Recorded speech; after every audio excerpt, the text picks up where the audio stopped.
이 영국 런던을 이렇게 관광차 방문을 했습니다.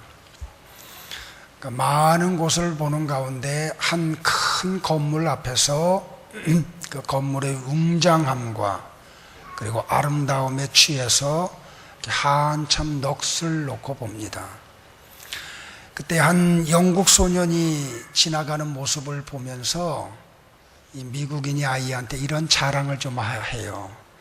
야, 이 건물이 너무 웅장하고 아름다운데 미국에는 이거보다 훨씬 더 크고 웅장한 건물들이 굉장히 많다고.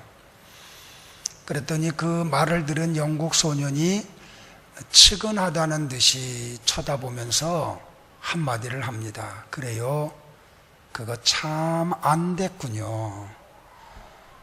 이 미국인이 당황을 해가지고 그 아이에게 물어봅니다. 왜 그러느냐고. 그랬더니 하는 말이 이런 말을 해요. 저 건물은 정신병원입니다. 이제 또 집에 가서 웃는 분들도 생겨요. 사람들은 이렇게 세상적인 것들을 이렇게 내세우고 자랑하고 싶어 해요. 그게 경쟁심을 부추기고, 그게 어떤 인류의 문명을 발달시키는 순기능적인 면이 있는지 모르지만, 그게 인간의 어떤 인간성을 황폐해버린 또한 동기이기도 한 걸 우리가 잘 알아요. 우리는 자꾸 세상적인 것에서 행복을 찾으려고 해요. 그래서 지식을 많이 쌓으면 좀 행복해지지 않을까. 근데 전도서 기자가 전도서 12장에 와가지고 하는 말이 지식이 늘어나면 괴로움이 더해진대요. 좀 물질을 좀 많이 좀 소유하면 행복해지리라고 생각을 하고 그냥 물질 하면서 아침부터 저녁까지 막 동쪽으로 서쪽으로 남쪽으로 북쪽으로 뛰어다니면서 수고에 땀을 흘리는 사람이 있어요. 근데 돈을 많이 쥐어봤더니 그 속에 또 다른 허무가 찾아와요. 진정한 행복은 하나님을 만날 때 이루어진다는 사실을 깨닫기를 바라요. 우리가 사사기 6장부터 우리 기드온 사건을 같이 상고하는 가운데 오늘 네 번째 시간이에요. 근데 사사기 6장 1절에서 우리는 가슴 아픈 장면을 봐요. 이스라엘 백성이 여호와의 목전에서 또 악을 행했다고.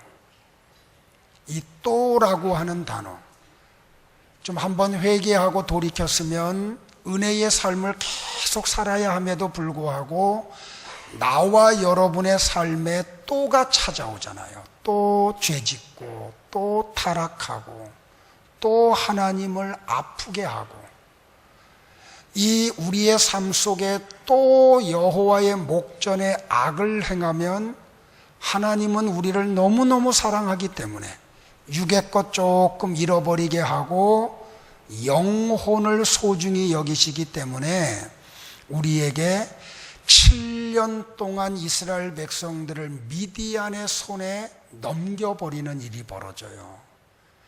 우리의 삶 속에 건강이 좀 망가지기도 하고 물질이 떠나가기도 하고 사람을 잃어버리기도 하고 또 환경이 악해지기도 해요.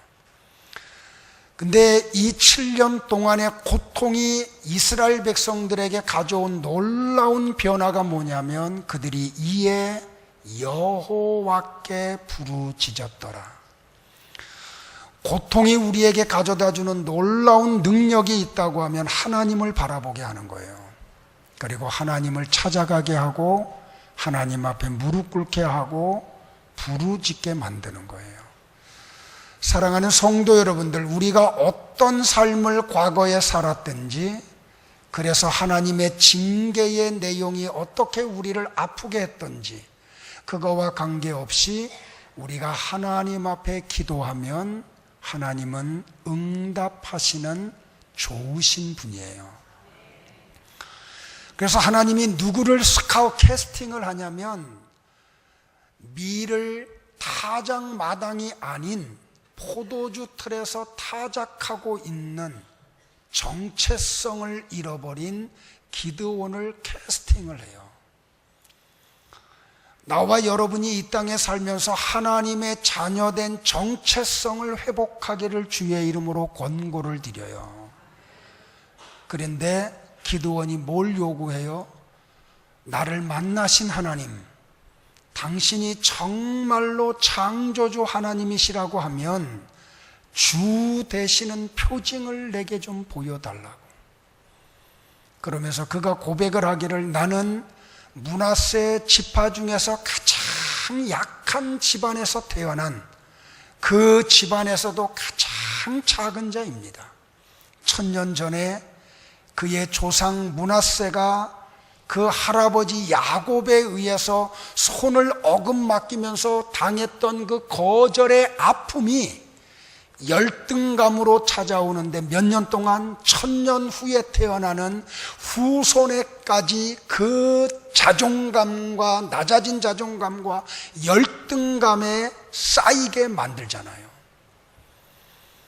하나님은 그래도 여호와 샬롬이라고 하는 은총의 표징을 그에게 보여주세요. 그리고 그에게 이야기해요. 내가 너와 함께 할게. 너는 미디안 백성들을 이스라엘에서 몰아내고 그들에게 다시 하나님이 주시는, 내가 네게 주었던 그 주 되시는 표징인 샬롬의 은혜를 이스라엘 땅에 베푸르라고. 그러면서 하나님이 사역을 나가기 전 기드온에게 한 가지 요청을 해요. 그게 뭔지 아세요? 예배자로 서라는 거예요. 오늘 본문을 통해서 하나님이 우리에게 주는 메시지가 뭐냐면, 사랑하는 은혜와 평강교회 성도들이여, 여러분은 진정한 예배자로 서기를 바랍니다. 오늘 나와 여러분이 정말로 하나님이 기뻐하는 신령과 진정으로 예배를 드리는 예배자들로 서기를 주의 이름으로 권고를 드립니다. 사도 바울이 영감을 받아서 로마서를 기록을 해요. 그가 1장부터 11장 36절까지 믿음이란 도대체 무엇인가? 우리가 믿어야 될 대상이 누군가? 우리가 그 십자가의 예수 그리스도를 믿을 때 우리 안에 어떤 변화가 나타나는가? 믿음의 그 결과는 우리에게 어떤 효력을 가져오는가? 장황하게 성령의 감동 속에서 믿음에 대해서 설파를 해요. 그리고 난 후에 12장부터 15장까지의 이제 믿음의 세계 속에 들어온 사람들은 어떻게 살아야 되는가, 삶에 대해서 이야기를 해요. 그런 가운데 가장 첫 부분 로마서 12장 1절에서 바울이 믿음의 사람들에게 요청하는 게 뭔가 하냐면 바로 예배자가 되라는 거예요.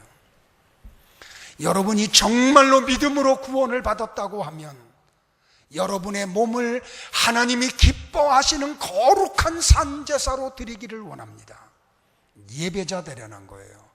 그래서 저는 오늘 여러분과 예배에 대한 도전을 받기를 바라요. 여러분은 진정한 예배자이십니까? 오늘 여러분이 드리는 찬양, 오늘 여러분이 드리는 기도, 오늘 여러분이 드리는 헌물을 하나님이 받으시나요? 아니, 여러분이 한 주간 동안 살아왔던 저 세상 속에서의 살아왔던 삶을 하나님이 지금 받고 계신가요? 진정한 예배자가 되기 위한 첫걸음이 뭔가요, 여러분들? 하나님이 기드온에게 요청하는 게 뭔가 하니 먼저 제단을 쌓기 전에 우상을 헐으라고 이야기를 해요. 오늘 본문 25절과 26절을 다시 한번 우리 같이 한 목소리로 합독하기를 바라요. 같이 한번 볼까요? 시작. 그날 밤에 여호와께서 기드온에게 이르시되 네 아버지에게 있는 숫소 곧 7년 된 둘째 숫소를 끌어오고 네 아버지에게 있는 바알의 제단을 헐며 그 곁에 아세라 상을 짓고 또 이 산성 꼭대기에 네 하나님 여호와를 위하여 규례대로 한 제단을 쌓고 그 둘째 숫소를 잡아 네가 찍은 아세라 나무로 번제를 드릴지니라 하시니라. 여기 뭐라고 이야기해요, 여러분들? 이날 밤에 하나님을 만난 그날 밤에, 하나님의 하나님 된 표징을 본 바로 그날 밤에, 여호와 샬롬의 하나님을 만난 바로 그날 밤에 하나님이 기드온에게 한 가지 요청을 해요. 기드온아, 네 집에 있는 바알의 단을 헐어버리고 아세라 상을 찍어서 그것을 번제단을 쌓아 7년 된 네 아버지 집에 있는 7년 된 숫소를 잡아가지고 내게 제물로 드리라고. 뭘 이야기해요, 여러분들? 지금 이스라엘이 영적으로 얼마나 타락했는지를 보여주는 단면을 우리가 보고 있어요. 이때 당시에 이들은 마을 단위로 바알의 단을 한 곳에 수축을 해요.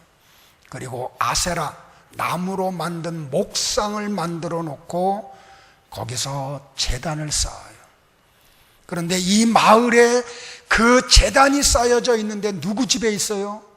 기드온의 아버지인 요아스의 집에 바알의 단이 세워져 있고 아세라 목상이 세워져 있다는 거예요. 그거 헐어버리라는 거예요.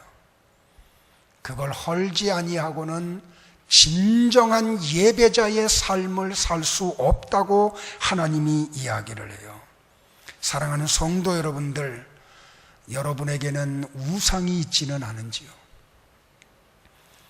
여기 이스라엘 백성들이 하나님을 섬김에도 불구하고 또다시 바알을 섬기고 아세라를 섬기듯이 오늘 하나님을 섬긴다고 하면서도 또 다른 우상을 여러분은 섬기고 있지 않은지요? 하나님이 가장 기뻐하지 않는 일이 뭔지 아세요? 하나님 외에 다른 것을 섬기는 걸 하나님이 싫어하세요. 그건 못 견뎌하세요. 출애굽한 이스라엘 백성들을 하나님이 가나안 땅으로 인도를 하시잖아요. 그리고 그들에게 당부해, 얘들아, 너희 조상 아브라함과 이삭과 야곱과 요셉에게 약속한 땅을 내가 너희들에게 줄게. 그 땅은 젖과 꿀이 흐르는 땅이야. 그런데 한 가지 조건이 있는데, 그 땅을 내가 너희들에게 주면 그 가나안 7족속을 다 죽이고 몰아내고 너희들은 나만 거기서 섬기기를 원한다고. 이스라엘 백성들의 마음속에 얼마나 악함이 가득하면 하나님이 그걸 알고 그렇게 당부를 하세요. 그래서 어떻게 해요? 일주일이면 갈 수 있는 가나안 땅을 하나님이 가지 못하게 막으시고 저 광야로 내어 몰아서 40년 동안을 패배하게 만들어요. 하나님이 왜 광야로 이스라엘을 보냈는지 아세요, 여러분들? 광야는 볼 게 아무것도 없어요. 누릴 수 있는 게 아무것도 없어요. 취미 생활로 빠질 것도 없어요. 거기서 하나님이 이스라엘 백성들에게 요구하는 건 하나예요. 나를 바라봐라는 거예요. 나만 바라봐라. 나만 의지해라. 내게만 예배하라. 40년의 삶을 통하여 하나님이 그토록 이스라엘 백성들에게 이루어지기를 원했던 게 그거 하나예요. 그럼에도 불구하고 하나님의 놀라운 은혜를 받고 놀라운 표징 속에서 하루하루를 살아가고 있는 이스라엘 백성들이 하는 짓이 뭐예요? 금가락지를 빼놓고 금목걸이를 빼가지고 금송아지를 만들어 놓고 이 신이 우리를 애굽에서 인도해냈다고, 이 신이 우리를 광야길을 인도할 거라고, 이 신이 우리를 가나안 땅에 정착시킬 거라고 그 앞에 경배하고 있는 모습을 보잖아요. 이 이스라엘 백성들의 모습이 바로 오늘 나와 여러분의 모습이 아닌가요? 어떤 목회자가 설교를 하시면서 이런 말씀을 해요. 이 시대의 우상은 바알이 아니라고. 이 시대의 우상은 하나님보다도 내 마음이 조금이라도 더 가는 대상이 있다고 하면 그게 바로 이 시대의 하나님 앞에서 나의 우상이라고. 사랑하는 성도 여러분들, 부부간에 뜨겁게 사랑하기를 주의 이름으로 권고를 드립니다.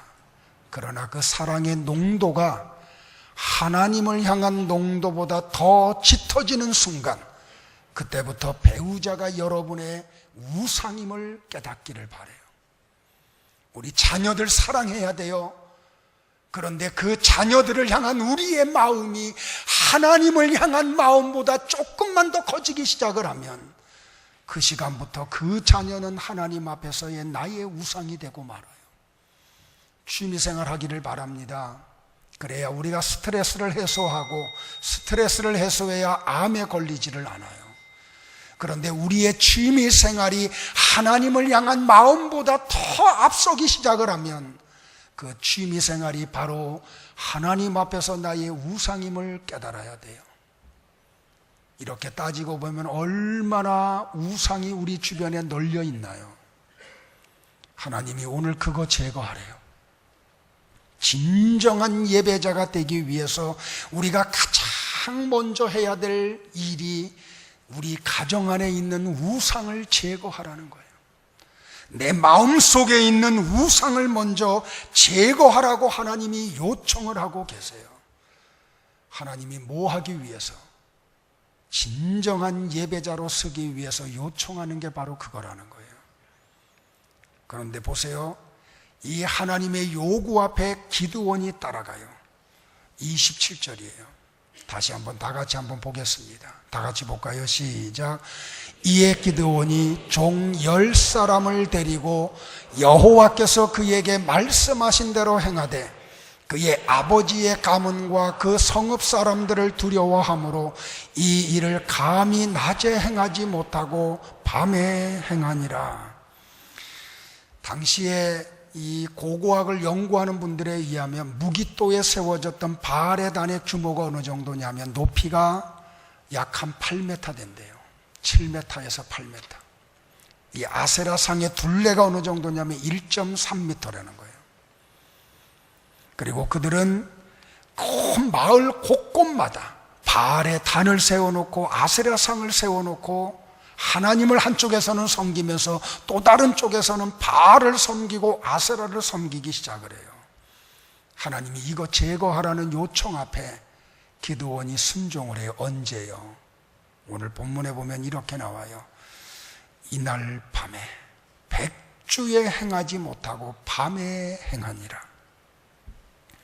기드온이 그렇게 한 이유가 뭐라고 오늘 본문이 이야기해요?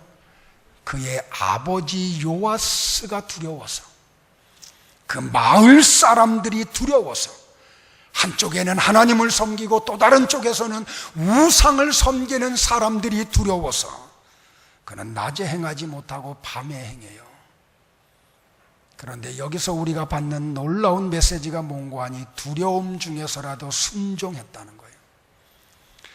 오늘 사랑하는 성도 여러분들이요, 이 본문이 우리에게 주는 메시지가 뭔고 하니 이거예요. 사랑하는 은혜와 평강교회 성도들이여, 여러분은 당당한 예배자가 되기를 원합니다.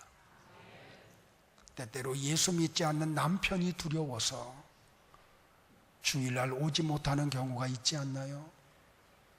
그분을 향해서 주님이 요구하는 거예요. 너는 당당한 예배자가 되라. 사람을 두려워하지 말고 하나님을 두려워해라.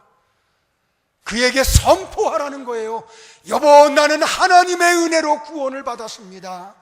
나는 이제 하나님을 예배하는 자의 삶을 살아야 됩니다. 선포하기를 바라요. 두려워도 순종하고 나면 하나님의 놀라운 은혜가 있을 줄로 믿으시기를 주의 이름으로 축원해요. 직장 상사들이 두려워서 예배자의 삶을 온전히 살지 못하는 분들이 계시면 오늘 선포해야 돼요. 과장님, 부장님, 차장님, 사장님, 나는 예배자입니다. 고로 나는 예배자의 삶을 살아야 합니다. 선포해야 돼요. 주변에 있는 사람들이 두려워서 온전한 예배의 삶을 살지 못하는 사람들이 있다고 하면 당당한 예배자로 서기를 주의 이름으로 권고를 드려요. 그가 아버지를 두려워해. 그리고 마을 사람들을 두려워해요. 그리고 밤중에 은밀하게 이 일에 순종을 들어요. 근데 보세요. 여기에 하나님이 담력을 주기 시작을 해요. 우리가 자꾸 나약한 예배자로 있지 않고 주변에 있는 친구들이, 동호회 회원들이 등산 가자고, 낚시 가자고, 우리 같이 축구하러 가자고, 주일 성수의 예배의 방해자로 나타날 때 당당히 선포해야 돼요. 내가 비록 그 동호회에서 탈락되는 한이 있어도 나는 예배자의 삶을 살겠습니다. 선포하기를 주의 이름으로 축원을 합니다. 그리고 기드온은 집에서 길리운 자 종들 10명을 데리고 나가서 이 일에 수종을 들어요. 우리가 당당한 예배자가 되겠다고 순종하는 순간 하나님은 우리에게 무릎 꿇지 않은, 바알에게 무릎 꿇지 않은 살아있는 믿음의 사람들을 붙여주신다는 사실을 잊지 말아야 돼요. 오늘 이 본문이 우리에게 주는 메시지의 도전이에요. 당당한 예배자가 되려는 거예요. 선포하라는 거예요. 집안의 가문의 사람들에게 제삿날 절하지 않겠다고, 당당한 예배자의 삶을 살겠다고 선포하라는 거예요. 다음 날 아침 사람들이 일어나요. 그날 밤에 엄청난 역사가 일어나잖아요. 아세라가 찍혀져 가지고 하나님 앞에 제물을 드리는 도구로 사용이 되고 말아요. 마을 사람들이 일어나 보니까 바알의 단이 다 헐어져 버렸어. 그리고 아세라 상은 흔적도 없이 사라지고 거기에 여호와의 제단, 그 불타버린 제단이 흔적을 보게 돼요. 마을 사람들이 흥분해. 누가 이 짓을 했느냐고. 하나님을 섬기는 사람들이 하나님 앞에 진정한 예배자로 서 있는 기드온을 찾아다니기 시작을 해요. 그때 요아스가 하나님의 은혜 속에서 깨달음을 가져. 하나님이 나를 책망하고 계시는구나. 그리고 마을 사람들에게 이야기하기를, 여러분들이요 정말로 바알이 신이라고 하면, 우리가 그동안 섬겼던 아세라가 정말로 살아있는 신이라고 하면, 자기 신을 불태워버리고 자기 신의 제단을 헐어버린 우리 아들 기드온을 그가 가만히 두겠느냐고. 기다려보자고. 성도 여러분들, 바알이 허구임이 드러나는 시간이잖아요. 아세라가 신이 아님이 공개되는 시간이잖아요. 그러자 마을 사람들이 기드온에게 이름을 붙여줘요. 여룻바알이라고. 그는 바알과 싸워서 이긴 자라고. 나는 우리 성도들의 별명이 여룻바알들이 되기를 바라요. 우상과 당당히 싸워 이긴 자로, 하나님 앞에 진정한 예배자로서는 하나님의 사람들이 되기를 주의 이름으로 축원합니다. 보세요 여러분들, 예배의 회복이 일어나야 돼요. 예배의 회복이 일어나지 아니하고는 여러분의 어그러진 삶의 회복은 일어나지 않아요. 저를 정말로 사랑하는 목사님이 한 분 계세요.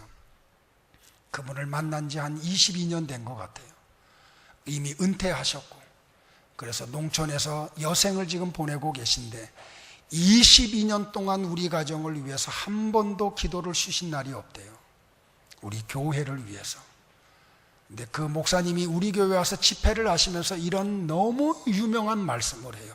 인생의 성공이 뭔지 아십니까 여러분들? 인생의 성공은 신앙의 성공입니다. 신앙의 성공자가 되지 아니하고 인생의 성공자가 되기를 기대하지 말라는 말이에요. 그러면서 그분이 또 한 단계 이야기를 해요. 신앙의 성공이 뭔지 압니까 여러분들? 그것은 바로 예배의 성공입니다. 좀 외람된 얘기할까요? 예배에 상습적으로 지각하면서 하는 일이 잘 되기를 기대하지 마세요. 죄송한데. 예배 시간에 잠을 자면서 여러분의 인생의 하나님의 손길이 찾아오기를 기대하지 마세요. 죄송해요. 그러나 목사이기 때문에 여러분이 듣기 싫고 또 반발을 해도 저는 이 얘기 할 수밖에 없어요. 예배에 성공을 하지 못하고 신앙의 성공을 이룰 수가 없어요. 신앙의 성공을 이루지 않고서 어떻게 인생이 성공적으로 이루어지기를 기대를 해요. 그래서 오늘 하나님이 이 본문을 통해서 나와 여러분에게 던지는 도전이 그거예요. 진정한 예배자로 서라는 거예요. 당당한 예배자가 되라는 거예요. 오늘 그래서 우리는 예배에 참여할 때마다 끊임없이 하나님 앞에 물어봐야 될 질문이 있다면 그게 뭔고 하니, 나의 오늘 예배를 하나님이 받으시고 계시는가? 내 찬양을 하나님이 기뻐 받으시고 내 눈물의 기도를 하나님이 받으시고 내 헌물을 하나님이 기뻐 받으시는가? 아니, 한 주간 동안 살아오면서 살아가는 내 삶 자체를 우리 하나님이 기뻐 받으시고 계시는가? 여기에 대한 고민이 있어야 돼요. 하나님이 내 찬양을 받지 아니하시고 내 기도를 받지 아니하시고 내 삶을 받지 아니하시면 하나님의 은총이 우리 가운데 찾아올 수가 없기 때문에 그래요. 진정한 예배자로 서고 나니까 어떤 일이 벌어져요, 여러분들? 33절이에요. 같이 한번 볼까요? 다 같이 봅니다. 시작. 그때에 미디안과 아말렉과 동방 사람들이 다 함께 모여 요단강을 건너와서 이스라엘 골짜기에 진을 친지라. 우리가 당당한 예배자로, 진정한 예배자로 서면 우리는 이런 기대를 해.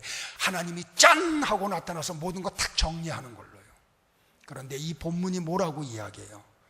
진정한 예배자로 회복이 되고 나니까 또 다른 위기가 찾아와요. 우리가 정말로 진정한 예배자로, 당당한 예배자로 주변에 있는 사람들에게 선포할 때 그들에게서 어떤 얘기가 일어날까요? 박수치면서 잘한다고, 너 정말 회복해서 잘했다고 이럴까요? 아니에요. 비웃어요. 네가 언제부터 오히려 더 악한 프레스가 우리에게 찾아올지 몰라요. 그런데 여기에 놀라운 말씀이 그 다음에 찾아와요. 34절을 보세요. 오늘 이것 때문에 위로받기를 주의 이름으로 축원합니다. 진정한 예배자의 삶으로 들어오는 걸 이것 때문에 두려워하는 분들이 계시다고 하면 34절을 통해서 위로받고 용기를 얻고 예배자로 회복되기를 주의 이름으로 축원해요. 34절 봅니다. 시작. 여호와의 영이 기드온에게 임하시니 기드온이 나팔을 불매 아비에셀이 그의 뒤를 따라 부름을 받으니라. 할렐루야. 진정한 예배의 회복이 일어나니까 어떤 역사가 일어나요? 여호와의 영이 기드온에게 임했다. 성령의 임재하심이 일어난 거예요. 우리는 어제와 그제 이틀 동안 경험 세미나를 했어요. 3박 4일 동안 해야 될 걸 1박 2일로 줄여서 하니까 우리 스케줄이 굉장히 빡빡했어요. 그래서 금요일 날 저녁 7시부터, 그래서 금요일 날은 토요일 날 새벽 1시 반까지, 그리고 토요일 날 8시에 일어나서 저녁 6시까지 정말 빡세게. 근데 어떤 역사가 일어났는지 아세요? 85세 된 권사님이 이번에 참여를 했어요.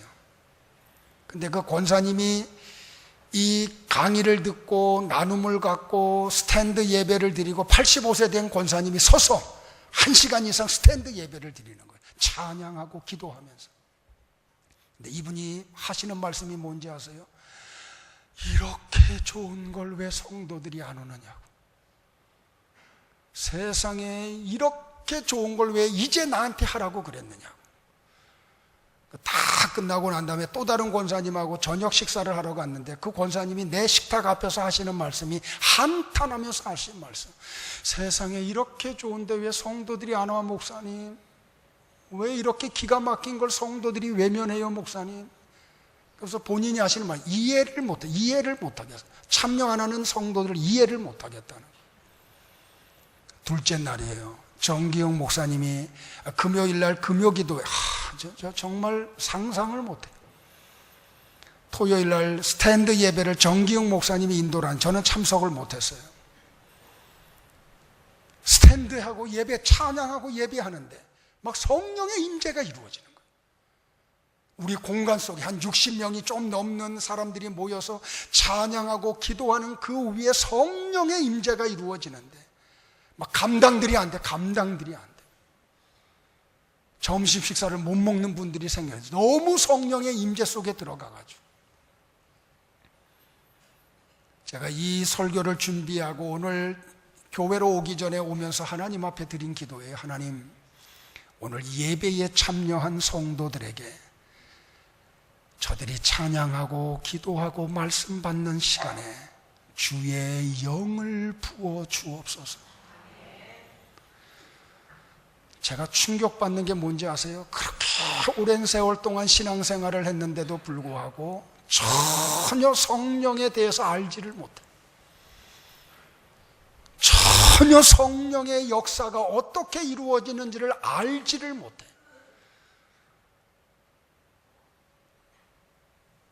오늘 기드온이 진정한 예배를 드리고 나니까 어떤 일이 벌어져? 여호와의 영이 그에게 임재를 해요. 여기 임했다는 말은 옷을 입혔다는 말이에요. 그러니까 기드온이 완전히 성령으로 옷을 입어버리고 말아요. 우리가 정말로 예배가 회복이 되면 예배 중에 우리에게 나타나는 놀라운 역사가 있는데 하나님의 영이 내게 임재하시는 역사예요.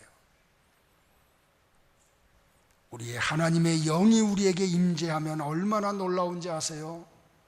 나약한 사람들이 강한 자가 돼요. 두려움에 떨던 사람들이 용기를 얻는 사람들이 돼요. 아무것도 하지 못하는 사람들이 모든 것을 할 수 있는 사람으로 변화가 되고 말아요. 하나님의 영이 임재하면 아무리 강한 민족이 쳐들어와도 이길 수 있는 능력이 그 성령 안에 있기 때문에 담대함을 가져요. 성령의 임재가 이루어질 때 놀라운 리더십이 회복이 돼요.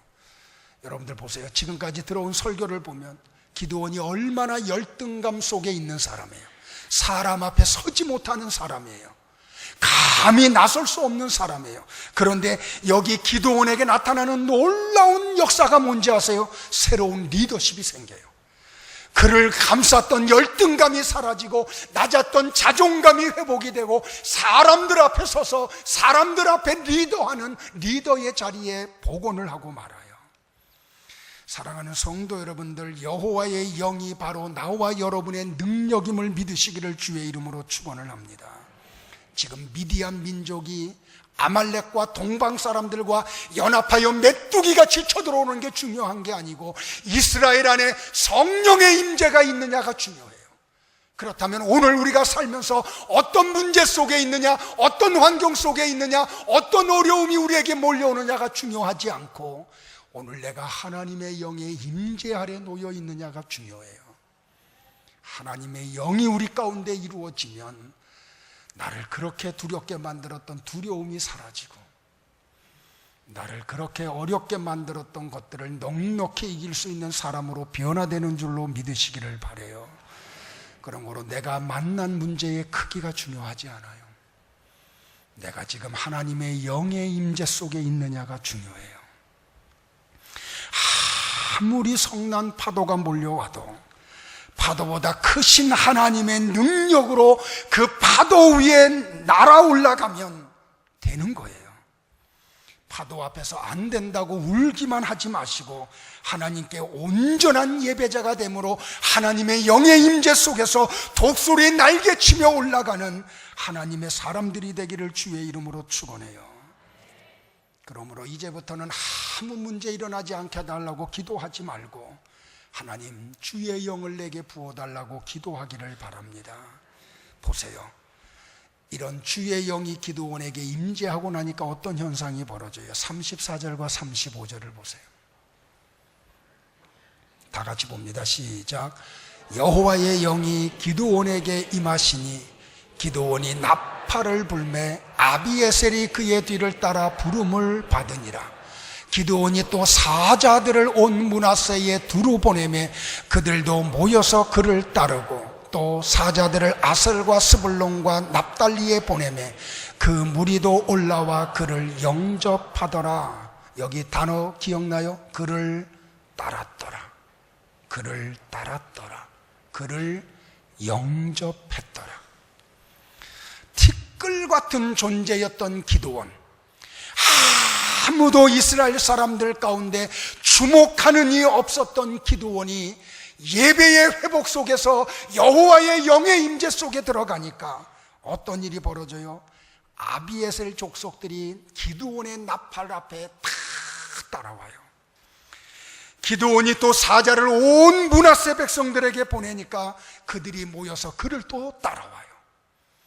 사자를 아셀과 스불론과 납달리에 보내니 그 무리도 올라와서 그를 영접하고 말해. 리더로 영접을 해줘요.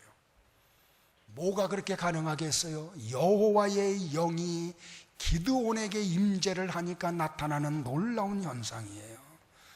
사랑하는 성도 여러분들, 저는 이런 질문을 한번 해요. 만약에 여호와의 영이 기드온에게 임재 안 했어도 이스라엘 백성들이 기드온의 말에 이렇게 따랐을까? 그를 영접했을까? 아니라고 생각을 해요. 만약에 여호와의 영이 그에게 임재하지 않았다고 하면 그는 여전히 이스라엘 속에 가장 작은 집에 가장 약한 자로 아마 있었을 거예요. 그런데 여호와의 영이 부어지니까 놀라운 현상이 그에게 나타나요. 사랑하는 성도 여러분들, 오늘 나와 여러분에게 하나님이 오늘 던지는 도전은 진정한 예배자가 되라는 거예요. 다시 자기 돌아보라는 거예요. 혹시 오늘 이 설교가 좀 많이 거북한 분들이 계시면 바로 그분이 오늘의 주인공일 거예요. 예배 회복하세요. 껍데기 벗어버리고 직분이라는 타이틀 벗어버리고 진정한 예배자로 하나님 앞에 서기를 주의 이름으로 권고를 드립니다. 20세기 최고의 예배자를 꼽으라고 하면 저는 주저없이 한 사람을 꼽아요. 그는 A.W. 토저라는 분이에요. 19세기 말에 태어나서 20세기 초반까지 살았던, 영국 사회를 영적으로 물들였던 유명하신 분, A.W. 토저. 저는 감히 여러분에게 이렇게 제안을 해요. 서점에 가서 A.W. 토저의 책이 있다고 하면 그분의 책은 무조건 사서 다 읽으세요. 그 정도로 영적인 능력이 있는 분이에요. 근데 이분이 쓴 책 가운데 예배인가 쇼인가 라고 하는 책이 있어요. 그 책에서 이분이 이런 이야기를 했는데 제가 여기서 조금 그 책 안에 있는 내용들을 많이는 못하고 조금만 발췌해서 여러분에게 소개를 해드릴게요. 우리는 예배를 드리기 위해서 구원을 받았다. 그리스도께서 과거에 하신 모든 것, 그리고 지금 하고 계신 모든 것은 바로 이 한 가지 목적을 위해서다. 우리는 참된 예배를 드려야 한다. 참 예배를 드리기 위해 우리에게 필요한 것은 성령님이 찾아오시는 것이다. 왜냐하면 그분이 찾아오셔서 예배의 영을 허락하셔야 우리는 참된 예배를 드릴 수 있기 때문이다. 사도 바울 이후로 지금까지 영적으로 위대한 일을 했던 모든 사람들은 영적인 체험을 통해 참 예배자가 된 사람들이다. 만일 우리가 예배자가 아니라면 우리는 원을 그리며 빙빙 돌기만 하다가 결국 아무것도 이루지 못하는 종교적인 춤을 추는 쥐에 불과할 것이다. 하나님은 무엇보다도 예배자를 찾으신다. 하나님은 무엇보다도 예배자를 원하신다. 하나님은 우리가 예배하기를 원하신다. 그리고 뜨거운 예배를 통해서 힘을 얻은 우리가 하나님을 위해 열심히 일하기를 원하신다. 그러므로 하나님은 우리가 이 순서를 바꾸어서 먼저 일부터 하려고 드는 아마추어가 되기를 원치 않으신다. 만일 당신이 예배가 지겨워진다면 당신은 아직도 천국 갈 준비가 되어 있지 않은 사람이다. 예배는 도덕적 존재라면 당연히 해야 하는 정상적인 활동이다. 잠깐이라도 천국에 대한 생각을 한다면 거기에서는 누구나 모든 피조물들이 하나님을 예배한다는 것을 쉽게 알 수 있을 것이다.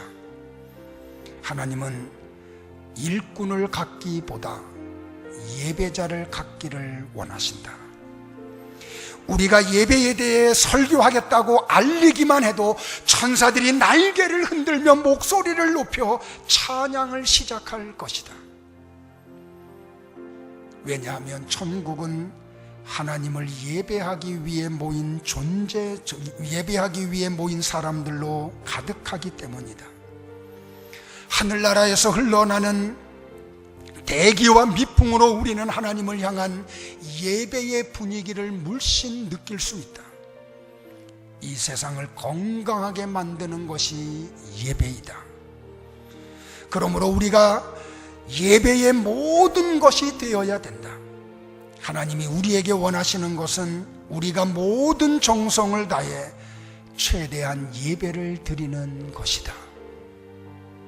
사랑하는 성도 여러분들, 나는 오늘 이 시간을 통하여 여러분들이 예배의 소중함을 발견하고 깨닫는 시간이 되기를 바랍니다. 예배의 능력이 무엇인지를 아는 시간이 되기를 바랍니다. 진정한 예배자가 되기 위해 얼마나 놀라운 일을 되는 것이 얼마나 놀라운 일을 가져다 주는지를 발견하기를 바랍니다. 예배가 가져다 주는 능력, 예배가 내 삶 속에 가져다 주는 놀라운 변화, 이걸 발견하기를 바랍니다. 그래서 이렇게 기도하기를 바라요. 하나님, 기도원의 담력을 나에게도 주옵소서. 그래서 당당한 예배자로 살아가게 하옵소서. 내가 예배를 드리러 올라올 때마다 신령과 진정으로 예배하게 하옵소서.